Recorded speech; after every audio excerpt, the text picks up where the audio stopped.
Yeah, I keep getting really uncomfortable as I'm talking about this. I'm sure because it's just a vulnerable topic, and I just had like a whole ass panic attack yesterday and a little bit this morning. So, bear with me. And this is probably going to be a lengthier video. And if you don't have time to get into all the stuffs right now, feel free to save and just come back later. Because I'm really trying to give a good definition of what this experience has been, at least for me, because I know it can be glazed over, and apparently there's a misconception of what shadow work is and what it feels like and what the reality of it is. And I really don't want people to misunderstand me when I say what it's been like from my perspective and what it entails.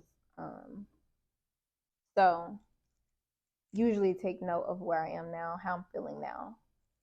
And shadow work for me is showing me where it came from, what I need to release, and why I'm holding on to it. It could be lingering feelings about a situation, things you can't get over, stuff you can't stop replaying in your mind, trauma, things that just seem to constantly come up, even themes.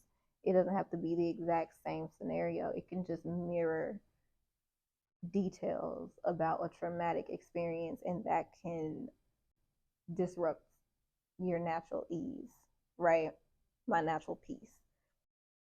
I realized something was off, but I didn't realize it was because the last traumatic experience that I had, which was 420, it mirrored every traumatic experience I've ever had, including including a very traumatic sexual trauma. The biggest thing about shadow work that I want people to know, and oof, and the difference between the, I don't want to call it the shallow work, with the work that you do, that the starter work that I did, where I dipped a toe into the trauma and talked about how it connects to other things and why I'm responding this way in other situations now, and what needs to be released and releasing it. That's dipping a toe. And I thought that was it. I honestly thought that was everything. The next step is being completely submerged. Think about getting in a pool, right? Like you dip a toe, oh, the water's fine. The water's fine, and walked off. Like, okay, cool, we're good.